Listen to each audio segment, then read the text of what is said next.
हर हर महादेव भक्तगणों, हमने श्री शिव महापुराण की कथा को आरंभ किया है। आज से विद्येश्वर संहिता की शुरुआत हो रही है। इसमें पहला अध्याय। इस अध्याय में प्रयाग में सूत जी से मुनियों का तुरंत पाप नाश करने वाला साधन के विषय में प्रश्न करना, इस कथा का वर्णन किया है। आइए सुनते हैं। आइए शुरुआत करते हैं।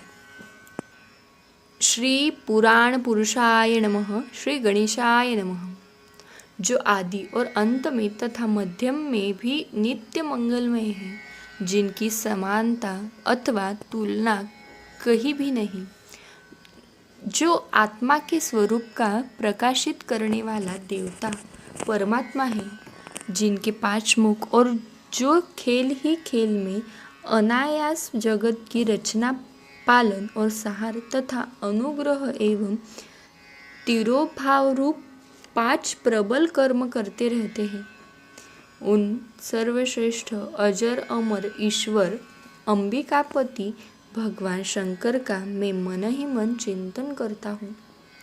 व्यास जी कहते हैं, जो धर्म का महान क्षेत्र और जहाँ गंगा यमुना का संगम हुआ है, उस परम पुण्यमय प्रयाग में जो ब्रह्मकाल का मार्ग है,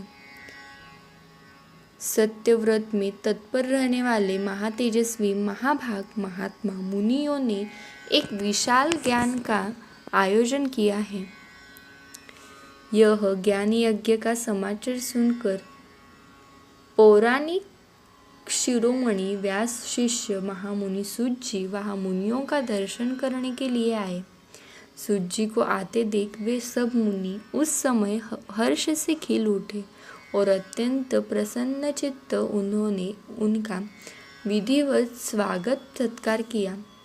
तत्पश्चात उन प्रसन्न महात्माओं के उनके विधिवत स्तुति करके विनीयतपूर्वक हाथ जोड़कर उनसे इस प्रकार कहा। सर्वज्ञ विद्वान रोमहर्षण जी, आपका भाग्य बड़ा भारी है। इसी से आपने व्यास जी के मुख से अपनी प्रसन्नता के लिए ही संपूर्ण पुराण विद्या प्राप्त की है। इसीलिए आप आश्चर्य रूप कथाओं के भंडार हैं। ठीक उसी तरह जैसे रत्नाकर समुद्र बड़े बड़े सारभूत रत्नों का आगार है, तीनों लोकों में भूत, वर्तमान और भविष्य तथा और भी जो कोई वस्तु है, वह आपसे अज्ञान नहीं है। आप हमारे सौभाग्य से यह यज्ञ का दर्शन करने यहाँ पधारे हैं और इसी व्यास से हमारा कुछ कल्याण करने वाले हैं, क्योंकि आपका आगमन निरर्थक नहीं हो सकता। हमने पहले भी आपसे शुभाशुभ तत्व का पूरा वर्णन सुना है, किंतु उससे तृप्ति नहीं होती। हमें उसे सुनने की बारंबार इच्छा होती है। उत्तम बुद्धि वाले सूत जी, इस समय हमें एक ही बात सुननी है। यदि आपका अनुग्रह हो तो गोपनीय होने पर भी आप उस विषय का वर्णन करें।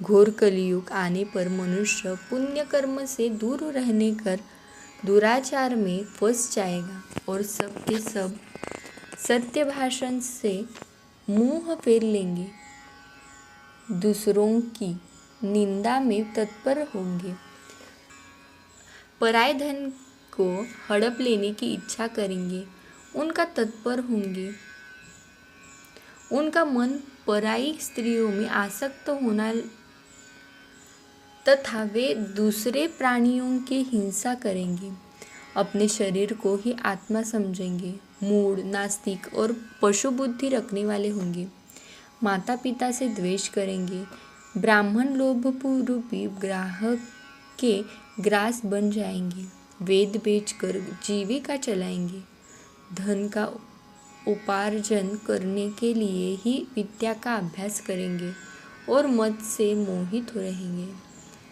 अपनी जाति के कर्म छोड़ देंगे, प्राय दूसरों के ठगेंगे।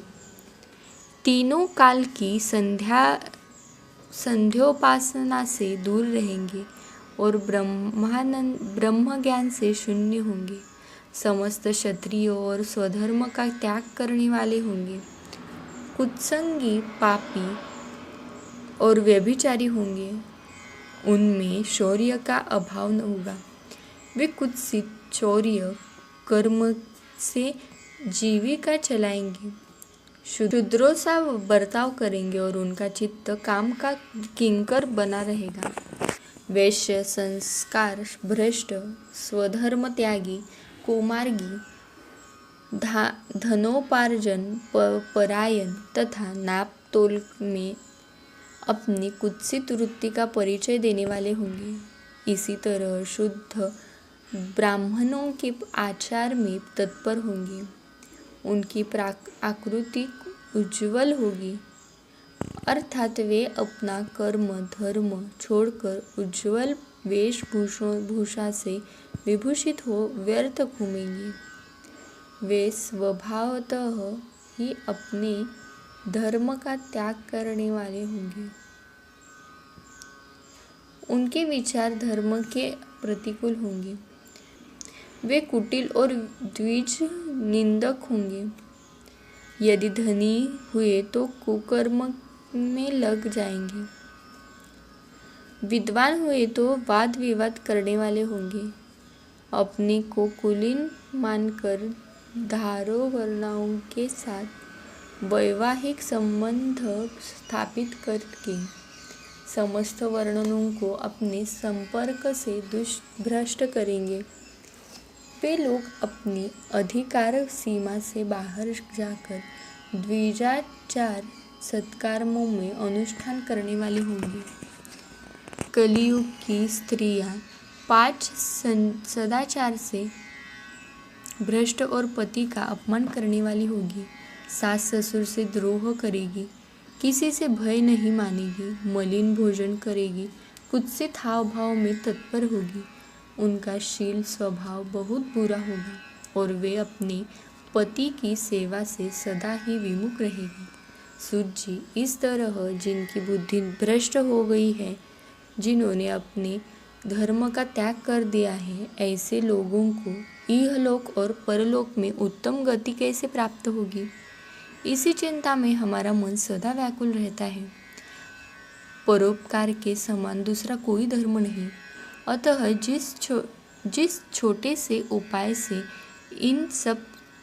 इन सब के पापों का तत्काल नाश हो जाए, उसे इस समय कृपापूर्वक बताइए, क्योंकि आप समस्त सिद्धांतों की ज्ञाता है। व्यास जी कहते हैं, उन भवितात्मा मुनियों की यह बात सुनकर सूत जी मन ही मन भगवान शंकर का स्मरण करने लगे। और व्यास जी ने क्या कहा, यह हम